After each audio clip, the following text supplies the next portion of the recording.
Hello, everyone. This is Tom Fox, and I'd like to welcome you to episode 48 of Compliance Into the Weeds, a podcast where myself and Matt Kelly take a deep dive into a compliance-related topic. Today, we go into the weeds to discuss the recently released Halliburton FCPA enforcement action by the Securities and Exchange Commission.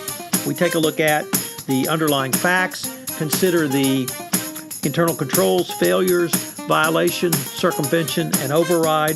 We talk about the penalties, and we consider what are the lessons to be learned from this most interesting FCPA enforcement action. It's a fascinating discussion of what happens when a company allows internal controls to be circumvented and overridden literally at all levels of an organization. The episode comes in at about 25 minutes. This is Tom Fox. Thank you for listening. Compliance Into the Weeds is a part of the Compliance Podcast Network. Hello, everyone. Tom Fox again, back with Matt Kelly for another episode of Compliance Into the Weeds. Matt is back from a sojourn in Eastern Canada where he is refreshed, recharged, and come back raring to go. So with that, we today wanted to go deep into the weeds around the Halliburton FCPA enforcement action with the Securities and Exchange Commission that came out late last week. So Matt, hopefully you're rested, tanned, and ready to go into the weeds today. I am. I take 1 week off and look what happens here. The SEC comes out with a big enforcement action on the FCPA, catching me by surprise. But here we are. So here we are. So do you want to go through the facts or do you want me to?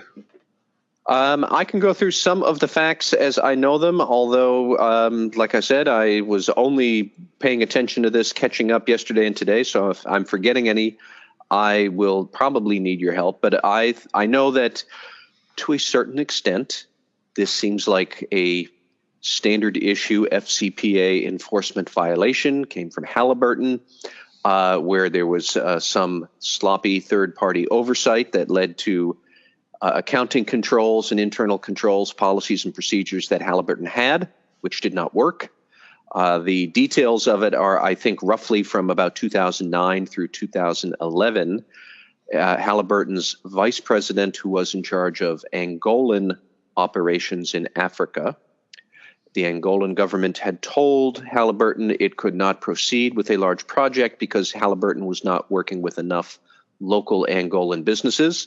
So Halliburton's vice president, a man named Jean Lorenz, I believe, Lorenz was tasked with finding these local partners in Angola and wound up deciding to work with somebody who was a former Halliburton employee in Angola who lived next door to the government minister who was going to be awarding these contracts that Halliburton wanted.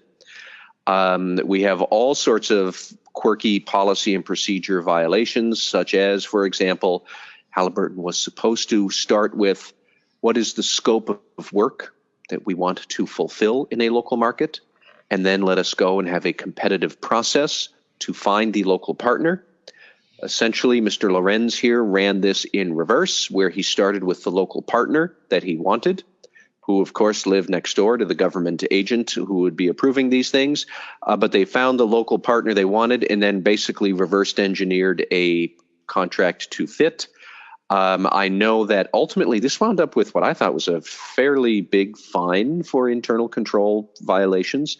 That it was a total of $29 million. That is $14 million in ill-gotten profits that had to be disgorged, and $14 million in civil penalties, which, of course, might intrigue us because in the deregulatory world we supposedly live in under Donald Trump, all the cynics would assume that we are not going to have civil penalties anymore for misconduct. I don't know that that's true because here we are with a 50-50 between profit disgorgement and civil penalties, and that's painful.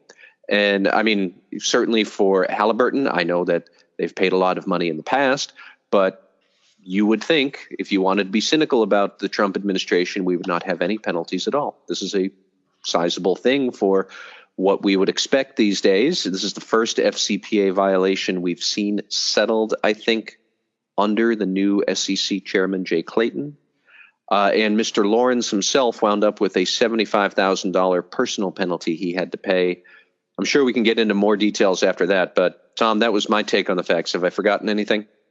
There's a couple of other things I wanted to add. Really, the first one was, Matt, that it turned on the requirement that Halliburton, as a oil field service company, was required by local Angolan law to have what they called local content in any contract with a national oil company, Sonangol.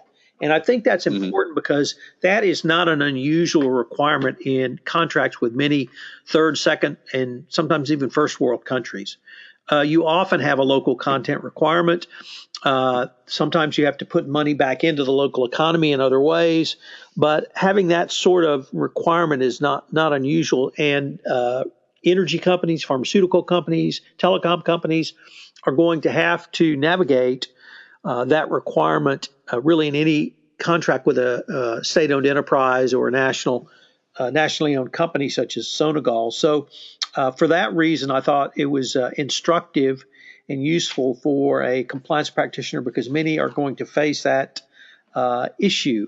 And in terms of the route that Halliburton went through to have the local agent approved, they initially thought of sending this person through what they call their commercial agent process or internal control regime. And that's what I would call an agent on the sales side, as opposed to an agent from the supply chain side of things, to help the company make sales.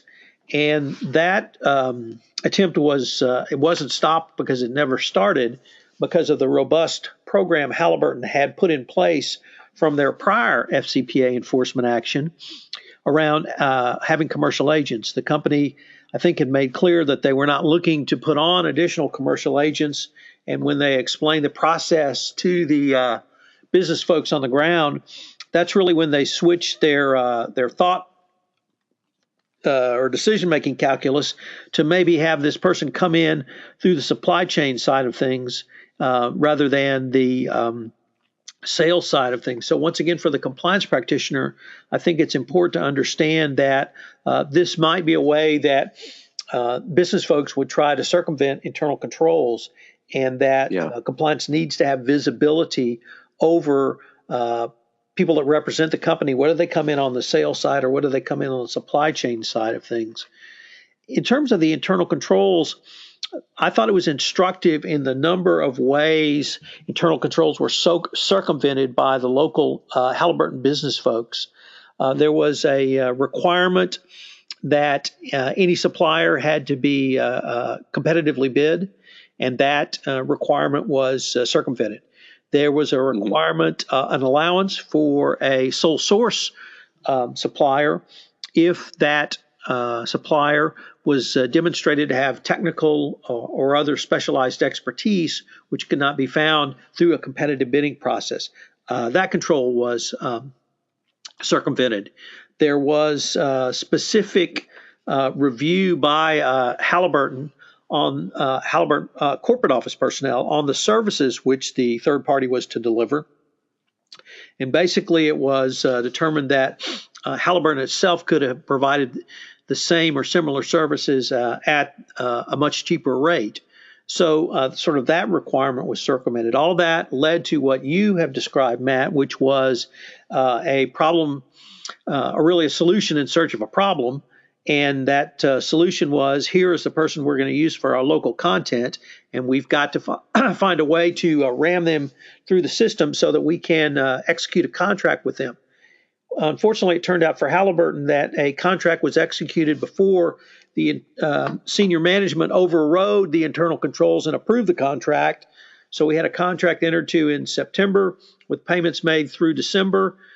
In December, the contract rate was increased, and shortly thereafter, there was a contract approval for the supply chain on the supply chain side of things. So numerous circumvention or overriding of the internal controls.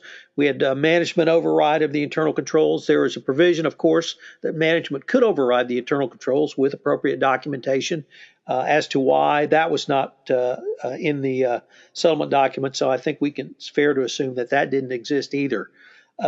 So I just felt like this case presented numerous lessons to be learned by for the compliance practitioner, and the detail the SEC went into in each one of the, not necessarily bribery schemes, but the internal control circumvention, I think would help the compliance practitioner understand the interrelatedness of these controls and how controls not only must be tested for their effectiveness, but you have to have other forms of cross-verification, such as whether using internal audit to see who's being paid if that company hasn't gone through the appropriate internal controls process for approval. You know, one thing that caught my eye about this was the point you raised that this original Angolan agent who wound up causing so much trouble for Halliburton, he was originally going to be flagged as a commercial agent that wasn't going to work, and then presto, he becomes a supplier, and now we're off to the races with this internal controls failure and the FCPA problems. I think it reminds us that we talk about third parties very casually and shorthand in corporate compliance, and it is worth remembering the third party is a collection of people or persons, or maybe even just one person. But, basically you're not doing due diligence check on just the corporate entity that may or may not be working with you as a supplier or an agent. You want to know who's that guy or woman. On the very rare case I've encountered fraudsters who are women. Generally, it's going to be men, but who's the person? Because we should have been able to flag you, and now that you've popped up as a supplier, well, we flagged you already, sir, and why are you here? I know that in other parts of the world, the way these procurement cycles and sales agents distribution, the way this works can make that risk that one specific person suddenly transforms into a different corporate entity. That can happen very easily. For example, I know in China, when someone moves from the rural areas to the urban areas, they very often change their name. So you might have one person who could be circulating under two different names, and it becomes very easy for somebody to kind of flit back and forth between identities. And compliance programs need to be able to catch that and pierce that. How well does that point fit here? I have to admit, I don't know all the full facts, but if Halliburton had flagged John Doe when he was a commercial agent and said no, there should be a permanent red flag attached to his theoretical head when John Doe now crops up as a supplier or anything else. Maybe it would be legit, maybe not, but we should know that once this guy turns up again, let's zero in on him. I also thought that it was a great point you raised about management override of internal controls. Look, management override does happen, and in many times it's appropriate. However, it does need to be documented, and we do need some catch mechanisms to be able to be sure that the right manager is overriding the right controls. And certainly that's not what happened here. That Mr. Lorenz was overriding internal controls or somehow evading them all the way through, and nobody caught that, nobody noticed it, or if they did notice, it wasn't documented as to why they thought it was okay. But, here we are. But there are many different fine points of policy, procedure. What are our controls to make sure these policies and procedures are followed? Meat and, bread and butter stuff for compliance programs that did not happen here with Halliburton. So it certainly is worth a close read if anybody is looking to dive into this. And the requirement of for local content, as I mentioned in sort of my opening remarks, this is something that we see in many places across the globe. And so there may be times where you would overpay or pay a local third party, more than it might cost internally. And I find that appropriate in these types of situations. But once again, I think the key is to document that. Another issue not really addressed at all in this particular enforcement action is in some countries, and probably Angola is as good an example as is any, there's a relatively small cadre of technically proficient people in the country. Literally, very few have gone outside the country for professional education.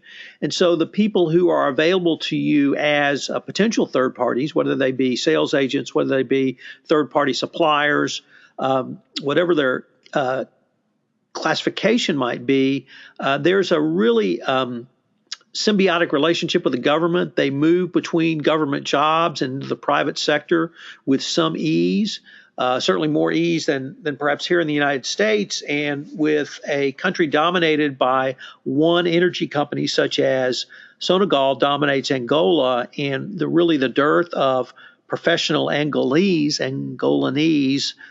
who work for Sonangol or are in the private sector, you're going to have a group of people who've been government employees perhaps multiple times and have held multiple roles in the government, and they may now be in the private sector.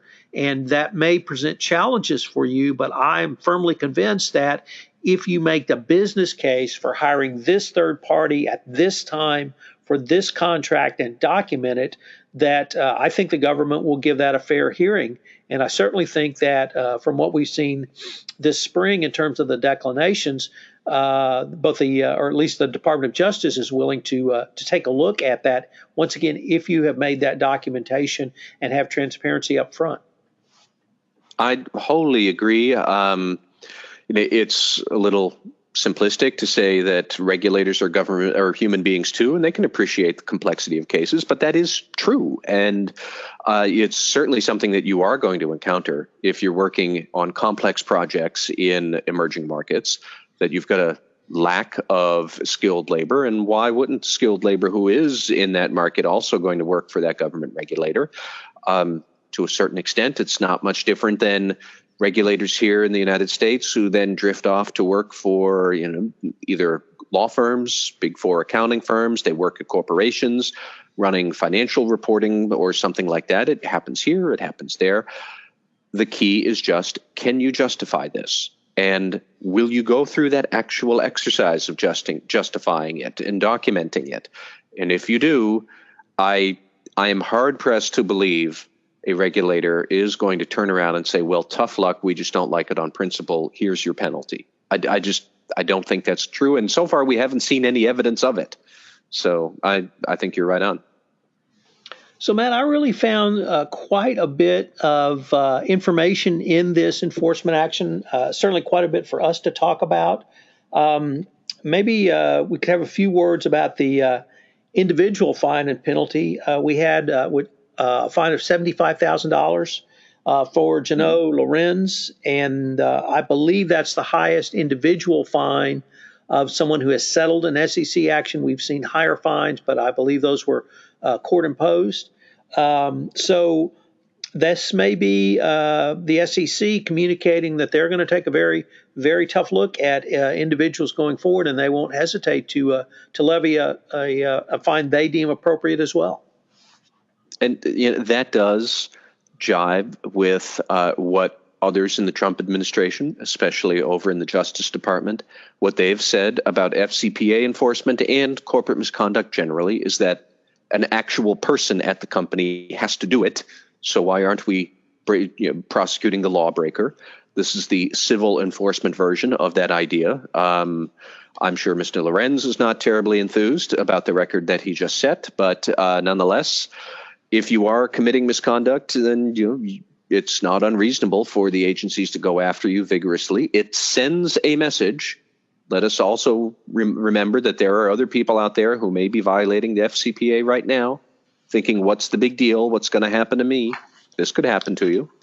And I think it is also worth noting that SEC Commissioner Michael Piwowar, who was acting chairman from the Trump administration until new chairman Jay Clayton took office, I think, in May.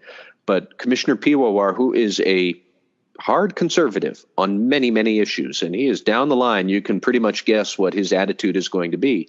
He gave a speech in February when he was acting chairman where he said companies have to comply with this law. They disclosed that this is an enforcement risk. And once the risk is disclosed and investors know this kind of stuff might happen, Piwowar said, I have no problem in assessing monetary penalties against companies for internal control violations because they've disclosed that might happen. And if they do it, what do you think's going to happen, company? We're going to sock it to you. And it is certainly in Trump land now, where we take very dim views. Are they ever going to assess any penalties anywhere? Well, occasionally, yes, they will. And this is what happened here. So I think people should not just assume either the best or the worst, depending on your political point of view.